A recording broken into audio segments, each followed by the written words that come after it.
क्या कोई सोच सकता है कि जिस लड़के को स्कूल में इतना तंग किया जाता था कि वो लगभग टूट चुका था, वही लड़का एक दिन पूरी दुनिया को मंगल ग्रह पर ले जाने का सपना देखेगा?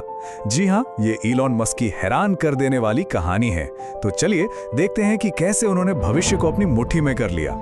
पता है, एक बार उनकी कजिन ने कहा कि उसे अंधेरे से डर लगता है, तो छोटे से इलॉन ने क्या जवाब दिया? अंधेरा तो बस रोशनी का न होना है।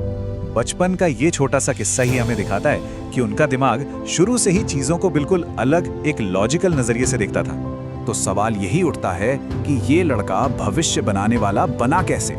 हम उनकी पूरी यात्रा को देखेंगे, उनकी जबरदस्त कामयाबियों से लेके उनकी सबसे बड़ी नाकामियों तक। यकीन मानिए, ये सफर बहुत ही कमाल का होने वाला है। तो कहानी शुरू होती है साउथ अफ्रीका से। एक ऐसा बच्चा जो स्कूल में तो अकेला था, लेकिन किताबों की दुनिया में उसने अपना पूरा ब्रह्मांड बसा रखा था। वो घंटों तक पढ़ता था और उसका दिमाग सच में किसी सुपर कंप्यूटर की तरह काम करता था, जो लगातार नई नई चीजें सीखता और बनाता रहता था। जरा इस टाइमलाइन पर नजर डालिए।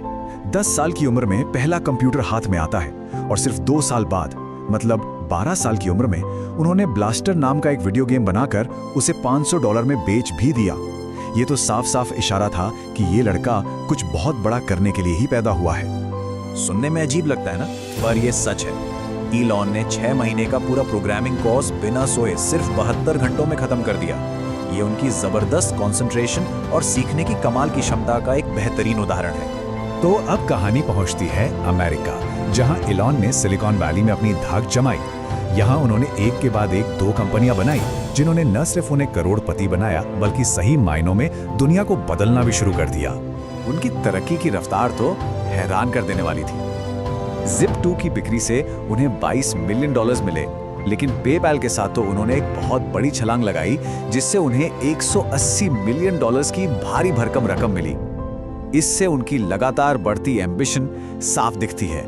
पर जैसा होता है, सफर इतना आसान कहाँ था। पेपैल में अंदर ही अंदर पावर स्ट्रगल शुरू हो गया। मस्क का जो सख्त मैनेजमेंट स्टाइल था, वो कई लोगों को पसंद नहीं आ रहा था। और सबसे बड़ा झटका तो तब लगा जब वो अपने हनीमून पर थे और पीछे से बोर्ड ने उन्हें उन्हीं की कंपनी से बाहर का रास्ता दिखा दिया।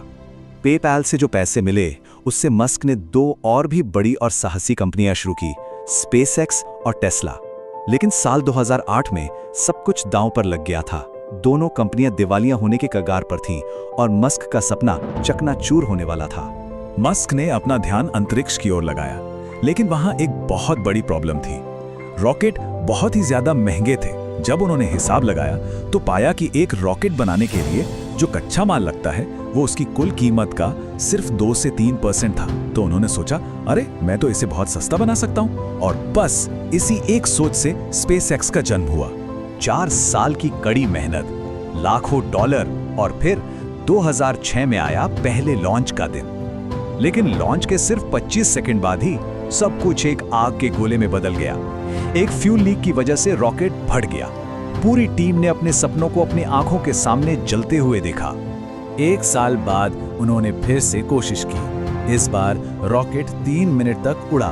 उम्मीदें जाग गईं, लेकिन फिर स्टेज सेपरेशन के दौरान वो कंट्रोल से बाहर हो गया और सीधा समंदर में गिर गया। एक और नाकामी। अगस्त 2008, तीसरी कोशिश, और एक बार फिर एक धमाका। इस बार एक छोटी सी तकनीकी खराबी ने सब कुछ तबाह कर दिया। ये एक बहुत बड़ा झटका था। अब स्पेसएक्स के पास सिर्फ एक और लॉन्च के पैसे बचे थे, बस एक आखिरी मौका। साल 2008 मस्क के लिए किसी बुरे सपने से कम नहीं था। एक तरफ स्पेसएक्स अपने आखिरी रॉकेट पर दांव लगा रहा था और दूसरी तरफ टेस्ला दिवालिया होने से बस कुछ ही दिन दूर थी। ऐसा लग रहा था कि उनका पूरा साम्राज्य एक साथ ढहने वाला है। लेकिन कहते हैं ना, सबसे घनी रात के बाद ही सुबह होती है, और यहीं से कहानी ने एक ऐसा अविश्वसनीय मोड़ लिया जिसकी किसी को उम्मीद नहीं थी। चलिए देखते हैं कि कैसे मस्क ने हार के जबड़े से जीत छीन ली और हमेशा के लिए सब कुछ बदल दिया। दिसंबर 2008, स्पेसएक्स का चौथा और आखिरी प्रयास। सब कुछ दांव पर था। रॉकेट ने उड़ान भरी। कंट्रोल रूम में सबकी सांसें अटकी हुई थीं। पहला स्टेज सफल, दूसरा स्टेज सफल, फिर कुछ मिनटों की खामोशी, और फिर जश्न का शोर गूंज उठा। फैल्कन 1 ऑर्बिट में था। उन्होंने कर दिखाया था। और बस इस एक कामयाबी ने सब कुछ बदल कर रख दिया।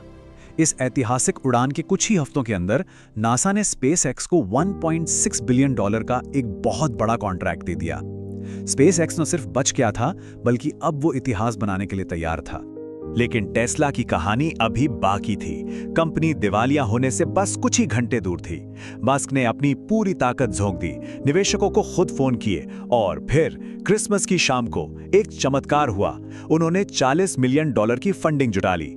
टेस्ला बच गई थी। टेस्ला ने सिर्फ एक कार नहीं बनाई, उन्होंने तो पहियों पर एक कंप्यूटर बना दिया था। मॉडल एस ने ऑटोमोबाइल इंडस्ट्री में जैसे क्रांति ही ला दी। उसकी वो बड़ी सी touch screen, over the air software updates और वो कमाल की परफॉर्मेंस, इसने उसे भविष्य की कार बना दिया जो आज हमारे सामने थी। तो अब हम आते हैं आज के दौर में, जहां एलन मास्क सिर्फ एक बिजनेसमैन नहीं बल्कि एक ग्लोबल पावर बन चुके हैं।